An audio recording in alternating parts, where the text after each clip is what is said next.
Welcome to my channel. మీ కళలో ఇవి కనిపిస్తే మీ సంపద రెట్టింపు అవుతుంది. కళలు రావడం అనేది ఎంతో సాధారణం. ప్రతి ఒక్కరికి నిత్యం కళలు వస్తూ ఉంటాయి. వాటిల్లో కొన్ని పీడ కళలు కూడా ఉంటాయి, మరికొన్ని మంచి కళలు వస్తాయి. అయితే పురాణాల ప్రకారం మీ కళలో కనిపించినవి నిజం అయ్యే అవకాశాలు ఉంటాయట. కాబట్టి ఎలాంటి కళలు వస్తే వాటి ఫలితాలు ఎలా ఉంటాయో ఈ వీడియోలో ఇప్పుడు మనం తెలుసుకుందాం. వాస్తుశాస్త్రం ప్రకారం తెల్లవారుజామున వచ్చే కళలు నిజమే అవుతాయట. ఏదైనా ఒక కళ సూర్యోదయం తర్వాత వస్తే సుమారు 15 రోజుల్లో అది నిజమవుతుంది. ఎవరికైతే ఉదయం 5 గంటలకు మెలకువ వస్తుందో అలాంటి వారికి ఖచ్చితంగా కాలం కలిసి రాబోతుందని సంకేతం.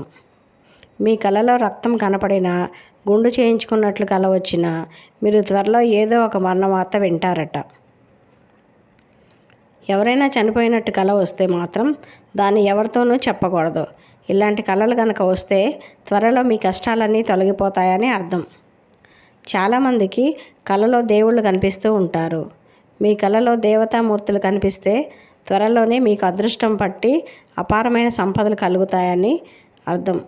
మీ కళలో పూజలు చేస్తున్నట్లు కనిపిస్తే భగవంతుని అనుగ్రహం మీపై ఉందని అర్థం. అంతేకాదు, త్వరలో మీకు కావలసినంత సొమ్ము లభిస్తుందని అర్థం. కళ్ళలో మీకు ఎవరైనా ఏడుస్తున్నట్లు కనిపిస్తే అది చాలా పవిత్రమైన విషయంగా పరిగణించబడుతుంది. దీంతో మీరు త్వరలో ధనవంతులయ్యే అవకాశం ఉందని అర్థం. మీ భార్య మరణించినట్లు కల వస్తే అది శుభానికి గుర్తు. భార్య చనిపోయినట్లు కల వస్తే శుభమేంటని అనుకుంటున్నారా? ఇలాంటి కళల వల్ల మీ భార్య వయసు పెరుగుతుందని అర్థం. భర్త చనిపోయినట్టు కల వచ్చినా ఇదే అర్థం. ఇక మీ మరణానికి సంబంధించి కొన్ని అరిష్ట కళలు కూడా ఉంటాయి. మీ కళలో ఆత్మహత్యను చూస్తే అది చాలా అరిష్టం. ఇలాంటి కళలు వస్తే మీరు ఇబ్బందుల్లో పడబోతున్నారని అర్థం. మరణించిన వ్యక్తికి సంబంధించిన బంగారం ధరిస్తే మీకు ఖచ్చితంగా వారి ఆత్మ ఆవహిస్తుందట. అలా జరగకూడదు అంటే వాటితో కొత్త నగలను చేయించుకోండి. అలాగే మృతి చెందిన వారి దుస్తులు ధరించకూడదు. అలాగే చనిపోయిన వ్యక్తికి గడియారాన్ని కూడా ఎవరు ఉపయోగించకూడదు. లేదంటే మృతి చెందిన వారు పదే పదే కల్లోకి వస్తారు.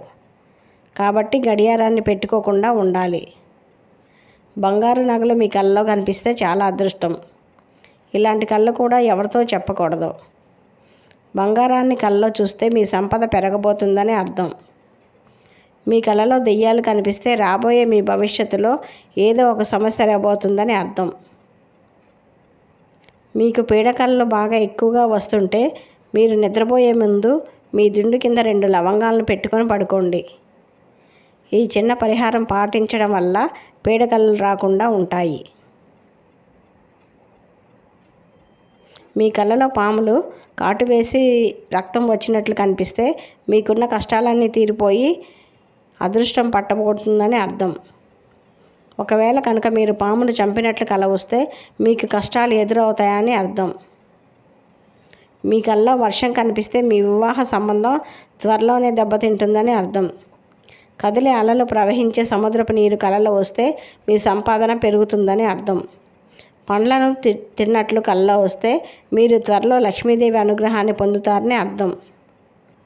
డబ్బు గురించి కలలు వస్తే మీకు ధనలాభం కలుగుతుందని అర్థం. మీ వెంట్రుకలు తెల్లబడినట్టు కల వస్తే మీకు విడాకులు తీసుకుంటారట, లేదా భార్యాభర్తల బంధం తెగిపోతుందట. అనారోగ్యంతో ఉన్న వ్యక్తికి తన మరణం గురించి కల వస్తే మీ ఆరోగ్య పరిస్థితి మెరుగుపడుతుంది.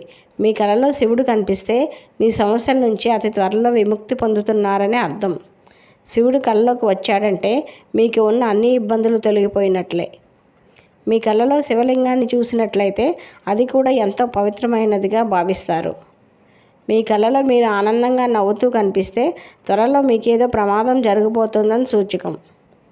కోపంతో తిడుతున్నట్లు కల వస్తే ప్రమాదాలు జరుగుతాయని అర్థం. లక్ష్మీదేవికి తమలపాకులు అంటే ప్రియమైనవి. కాబట్టి మీ కళ్ళలో తమలపాకులు కనిపిస్తే మీ జీవితంలో సరికొత్త వెలుగు వస్తుందని అర్థం. కలలో చంద్రుడు కనిపిస్తే మీ జీవితంలో ఎలాంటి ఆటుపోట్లు లేకుండా స్థిరంగా సాగిపోతుందని అర్థం. మీ కలలో చేపలు కనిపిస్తే మీ ఇంట్లో శుభకార్యం జరుగుతుందని అర్థం. అదే మాంసం తింటున్నట్లు కల వస్తే మీకు గాయాలు అవుతాయని అర్థం. కలలో పెళ్లి చేసుకున్నట్లు కనిపిస్తే మీకున్న సమస్యలన్నీ తొలగిపోతాయి. కలలో పాము కనిపిస్తే మీరు అనుకున్న పనులు ఖచ్చితంగా నెరవేరుతాయి. పెద్దలు దీవిస్తున్నట్లు కల వస్తే సమాజంలో గౌరవ ప్రతిష్టలు పెరుగుతాయి. కలలో నీళ్లు తాగుతున్నట్లు కనిపిస్తే మీకు ఐశ్వర్యం కలుగుతుందని అర్థం. మీ కలలో కుక్క కనిపిస్తే మీకు త్వరలోనే కష్టాలు ప్రారంభమవుతాయి. అదే